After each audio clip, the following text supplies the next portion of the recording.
Hello, good morning, and welcome to the talk on COBROS, a magnetic position sensor revisited. My name is Javier Bilbao, and I'm the head of development here at maglab, where we develop novel technologies to accelerate an efficient electrification.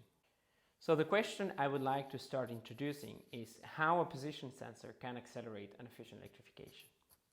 And the truth is that position sensors have a major impact on how electricity is produced, how we interact with electricity and electrified devices in functional safety critical applications, how electricity is consumed in a day-to-day basis where efficiency is becoming more and more critical, and more importantly, how electricity will be consumed in the future.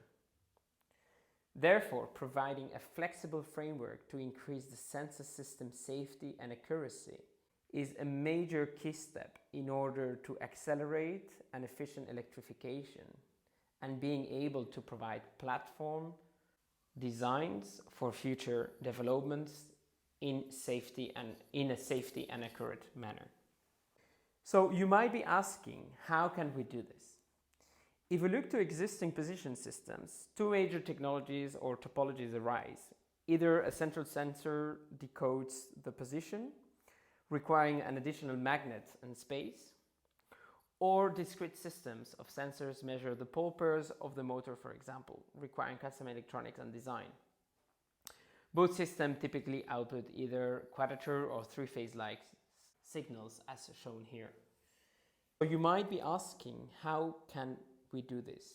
What is the added value of COBROS and what it stands for? So actually COBROS, it stands for Calibration and Operation Based on Rotational Symmetry. What is one of the key points of this technology where closed loops in a multidimensional space are utilized. Its symmetries are utilized. And it aims to decouple the magnetic front-end physical layer and the application thanks to an abstraction level on the signal processing. So more particularly, COBROS technology forms the signal processing on a multidimensional space, where here we have, for example, a representation for three sensors, capturing all the sensor information while providing a framework to output an angular space, as shown here, in a sine and cosine-like manner. But also, since all the information is available, it can provide an error signal on the measurement itself, or exploits the redundancies for stray field immunity or critical safety applications, for example. So if we have a closer look to one simplified case of COBROS, here we can see in each axis the input from, let's say, one of the sensors, in this case magnetic sensors, during a full rotation. And this generates an orbit in this three-dimensional space. As here you can see, on every point or on every angle, every sensor is generating one single point. And it's a closed loop because, of course, after a full rotation, the sensors generate again over the same signals.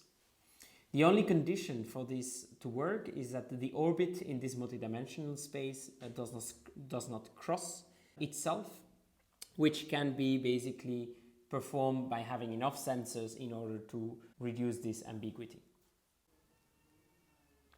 So thanks to COBROS and the calculation of the matrix M during the calibration, the vector P that contains the angular information, typically a two-dimensional space vector, can be easily calculated from the sensor signals Q, generating the circular output as shown in the graphic in the center in the angular space to allow a simple calculation of the angular output via an arctangent in a classical manner.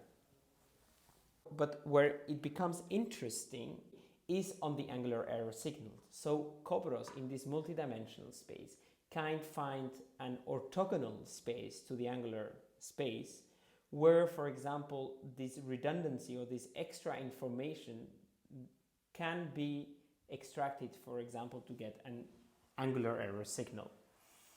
This is done via the matrix C, where the output angle or the output signals are processed in this orthogonal to the angular space, And in this case, of course, at every point in time, the sensors are providing the right positions in this orbit, and therefore there is no error. In the case of an event where it will deviate, this will show a deviation within the expected or the rightful position, and this will be shown in this angular signal. Let's have a look at it. So here we have represented where in the event where the signals do not generate the precise signals or the accurate signals, but there is a certain error. This error might come either from a failing sensor, it might come from inaccuracies or different sources. Of course, different sources will have different signatures, and this is actually where it becomes very interesting from a point of view of failure detection, from a point of view of accuracy of the measurement, and also from a predictable maintenance depending on the signature. But let's have a look at this later. So the formula or the way it will work, it's very similar. We will use the same matrix M based on the initial calibration, since we don't know that the sensors are not properly working. And therefore, instead of having an angular space, in this case where it should be a perfect circle, we will have a distorted shape. This is quite standard, and therefore it will be impacted in an error on the angular output. Now, the added value of Cobras, therefore, is this angular error signal.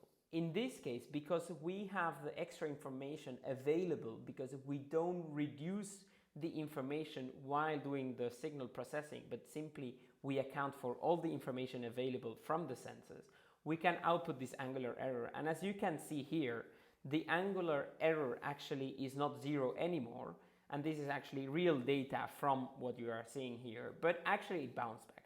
Of course, at few angles, like shown here, for example, at 100 degrees, the sensors, for, let's say, an statistical reason or for coincidence, they provide the right angle, and therefore there is no angular error, but this is just on very precise angular positions where the two multidimensional paths cross each other. What is very interesting is actually this angular error signal. In this case, the angular error signal can have different sources. It can be noise from the sensors, it can be really a failure on the sensors, or it can be, for example, a wear-off of the machine.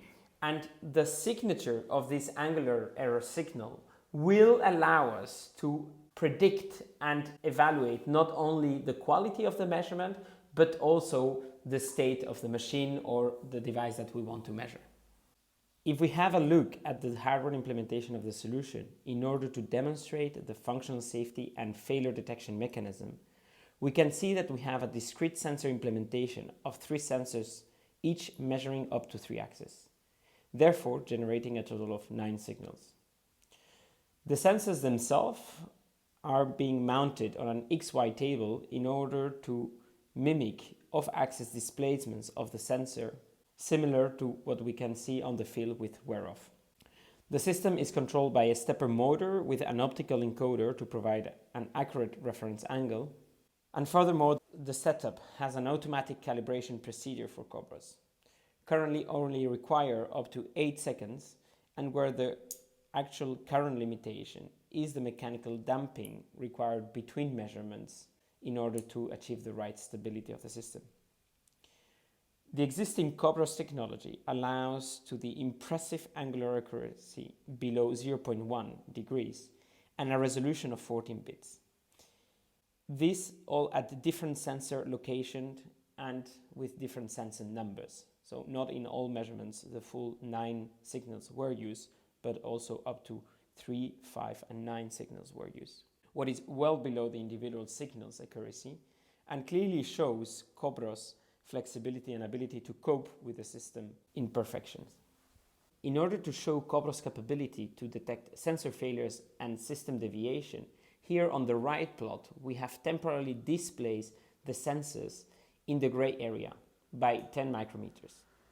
As you can see on the top plot, we can see the difference between the reference encoder and the Cobras angular output, showing almost no deviation during normal operation, which is the black curve, and up to 2 degrees during the displacement as expected.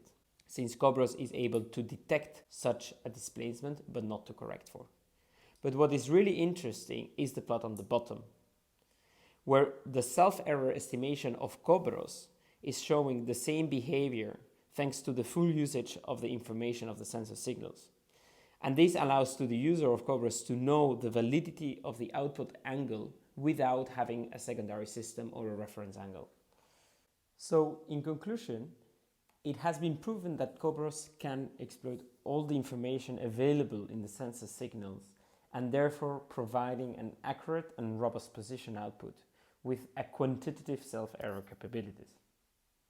In addition, its architecture truly embraces the sensor capabilities in a flexible manner where the same sensor set can be used for different applications and therefore allowing platform designs.